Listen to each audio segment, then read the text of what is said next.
Assalamualaikum warahmatullahi wabarakatuh. Bismillah, walhamdulillah, wassalatu wassalamu ala rasulillah ibni abdillah wa ala alihi wa sahbihi wa mawalah amma ba'd. Sahabatku semua dimanapun Anda berada, marilah pada kesempatan yang baik ini kita belajar bersama tentang HAM atau hak asasi manusia. Kaitannya dengan perbandingan komparasi antara hak asasi manusia dalam Islam dan hak asasi manusia dalam perspektif Barat. Karena seiring pemahaman yang sedikit yang saya ketahui, ada perbedaan-perbedaan mendasar di antara hak asasi manusia perspektif Islam dengan HAM perspektif Barat. Kalau kita bicara tentang definisi, karena apapun kita tatkala belajar tentang suatu ilmu, tentu kita harus mengawali dengan sebuah definisi atau takrif, pengertian. Karena pemahaman hari ini banyak orang belajar ilmu ya dan seterusnya, tetapi ketika sebuah ilmu itu tidak diawali dengan pengertian definisi baik secara arti kata, secara istilah, nanti belakangnya itu akan berdampak kepada salahnya pemahaman. Baiklah sahabatku dimanapun Anda berada, kalau hak asasi manusia dalam pandangan Islam itu artinya hak asasi yang melekat pada diri manusia sejak lahir ya. Karena sebagai karunia Allah Subhanahu wa taala. Jadi Islam memandang hak asasi itu adalah sebuah karunia yang diberikan Allah untuk manusia. Ya. Hak makan misalnya, hak minum misalnya, hak hidup, ya.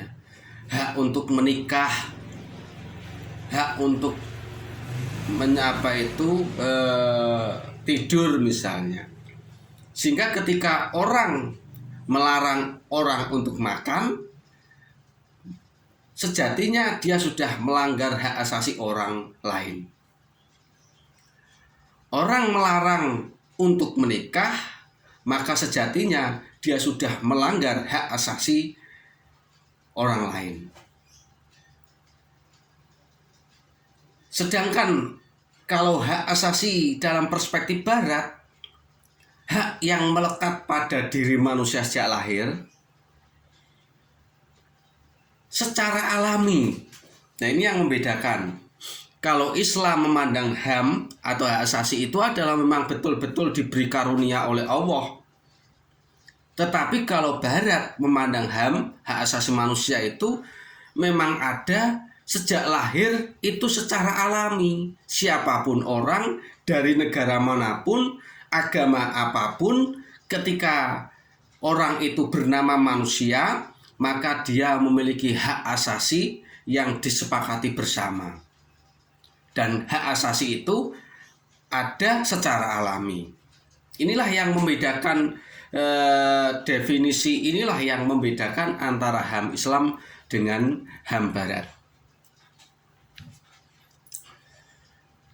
Terus sahabatku semua dimanapun Anda berada, dalam Islam itu HAM itu tidak boleh bertentangan dengan kewajiban manusia dalam konteks sebagai abduh, sebagai hamba Allah. Karena hari ini orang sering berkata, itu kan hak asasi saya, ya. Dalam manusia, dalam Islam tetap dibatasi. Cobalah kalau kita lihat ya, misalnya ya, ada orang yang berpakaian minim misalnya itu, dan sebagainya, yang sebagaimana pernah saya sering sebutkan dalam paham sekuler, itu orang menganggap Tuhan jangan campuri cara berpakaian saya. Ini tubuh saya sendiri, ya, hak asasi saya, ya, maka Tuhan jangan campur urusan saya. Itulah hak asasi yang tidak berkaitan dengan agama. Berbeda dengan Islam, hak untuk memakai pakaian itu diberikan dalam Islam. Tetapi jangan sampai hak asasi itu melanggar dari sebuah larangan dari perintah Allah. Misalnya aurat laki-laki, ya, dari pusar sampai lutut misalnya. Ya. Aurat perempuan seluruh tubuh kecuali muka dan telapak tangan misalnya. Maka hak asasi untuk memakai pakaian itu tetap dibatasi manusia selaku abduwah dalam konteks menjalankan segala perintahnya dan menjauhi segala larangannya. Ya. Sehingga HAM dalam Islam itu tidak berdiri sendiri. Ya, misalnya orang mengatakan membunyikan radio dengan sekeras-kerasnya, ya, mengatakan ini kan hak asasi saya, tidak peduli dengan orang lain. Tidak seperti itu, ya. Bagaimana Islam mengatur cara kita bertetangga, itulah hak asasi itu diatur dalam Islam. Betul, mendengarkan murotal, mendengarkan ceramah itu hak asasi kita. Tetapi ketika itu mengganggu ketenangan, kedamaian tetangga kita, ya, misalnya tetangga kita yang non muslim misalnya, itu Islam justru malah melarang, bukan sebuah hak asasi. Sehingga HAM dalam Islam itu tidak berdiri sendiri. Ada haknya Allah, hak diri kita, ya. Misalnya hak diri kita itu maksudnya apa, Pak? Misalnya kita berpuasa terus menerus, ya. Kan ada itu cerita sahabat yang seperti itu, mau berpuasa terus menerus, kalau malam mau sholat bangun terus menerus, sehingga dia tidak memikirkan hak-hak orang lain, ya, hak untuk tubuhnya, ya, mendolimi diri tubuh itu sendiri, ya, mendolimi istrinya misalnya, karena tidak mau bergaul dengan istrinya, dia hanya memikirkan satu hak atau dua hak saja. Ini pun diatur dalam Islam. Ada orang lain, hak keluarga, hak masyarakat, hak bernegara juga ada. Itulah Islam. Sedangkan kalau kita belajar sedikit tentang hakikat HAM Barat, yang memiliki ciri itu pertama, HAM Barat itu tidak peduli dengan hak Tuhan. Karena memang hakikat HAM Barat itu memang liberal, tidak ada kaitannya dengan agama apapun, dengan religiusitas manapun, ya. Tidak peduli dengan hak individu, hak orang lain, negara, masyarakat dan sebagainya. Ya, yang penting itu adalah hak asasi saya, ya sudah. Ya, misalnya minum-minuman keras itu, nah, itu hak asasi saya bagi orang Barat. Ya, mau negara tidak boleh campur tangan ketika saya minum minuman keras, ketika saya berzina, ya, agama tidak boleh campur tangan. Itulah HAM Barat yang memang pondasi dasarnya memang liberal, ya, melepaskan sama sekali dari ajaran agama sekalipun. Terus tidak tetap, berubah-ubah sesuai dengan hawa nafsu, sesuai dengan kondisi waktu maupun kepentingan. Saya berikan contoh, misalnya tahun 1919 pemerintah Amerika Serikat menyatakan perang terhadap miras dengan dibuktikan adanya undang-undang anti miras. Namun pada tahun 1933 undang-undang tersebut dicabut. Rentang waktu dari 1919 sampai 1933, ya, pemberlakuan undang-undang tadi, ada sekitar 300 orang dihukum mati, 500.000 orang dipenjara akibat dari mereka berada dalam lingkaran miras, baik produsennya, baik yang meminumnya, baik yang marketingnya, yang memasarkannya, itu semua dipidana karena memang ada undang-undang anti miras. Sejak tahun 1933 sampai hari ini, ya, maka miras menjadi gaya hidup orang Barat modern hari ini. Ya, jadi memang ada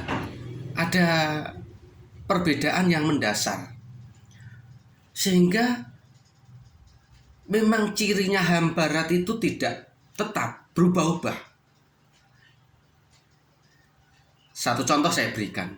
Kalau hari ini dunia perang melawan narkoba, narkoba bukan termasuk hak asasi manusia, tetapi bisa jadi kita tidak tahu tahun depan, tahun yang akan datang, narkoba menjadi hak asasi manusia.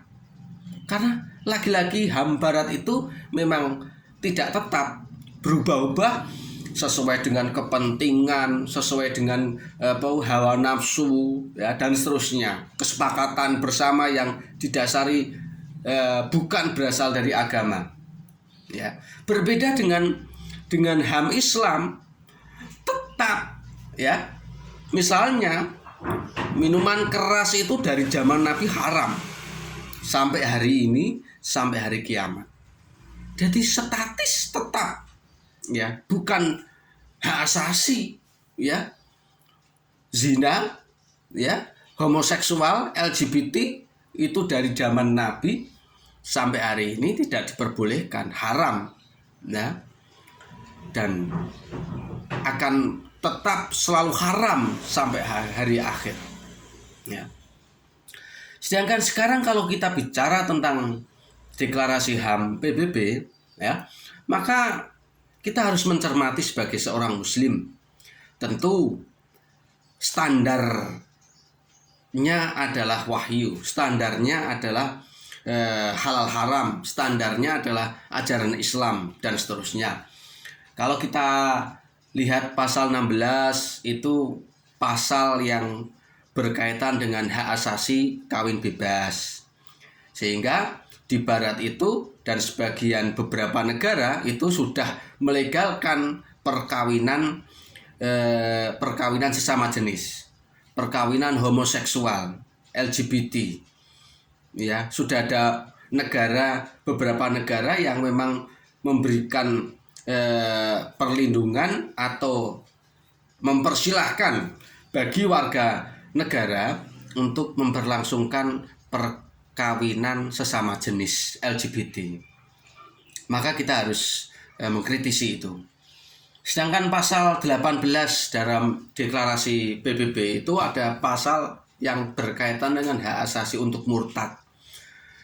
Padahal kita tahu dalam Islam, hukum Islam itu murtad adalah perkara yang besar yang harus dipikirkan umat Islam, yang jangan sampai hal itu terjadi. Terus kalau kita lihat sedikit, ya, HAM di Indonesia, misalnya dalam tertulis konstitusi kita, misalnya diawali dengan Piagam Jakarta 22 Juni 1945, yaitu bicara tentang hak kemerdekaan setiap bangsa.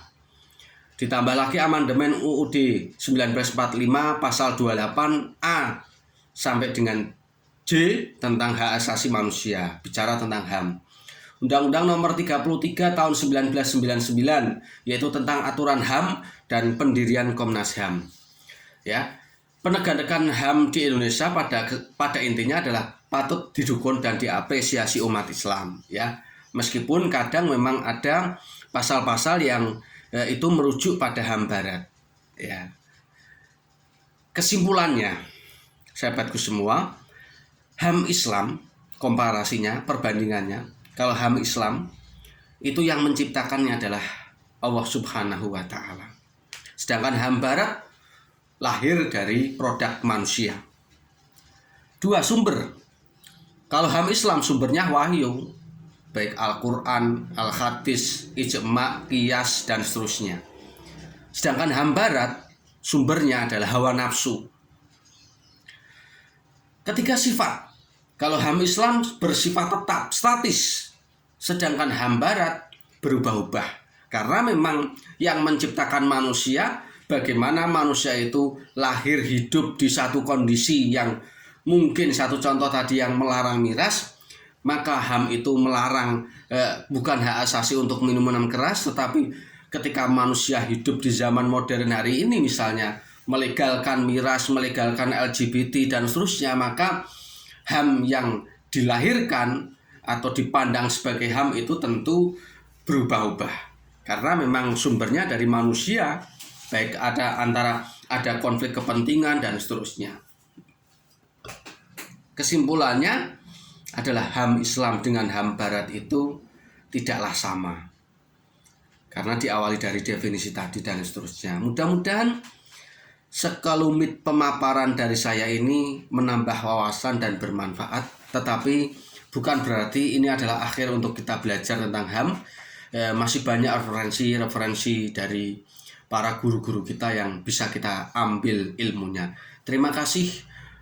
Saya ucapkan wassalamualaikum warahmatullahi wabarakatuh.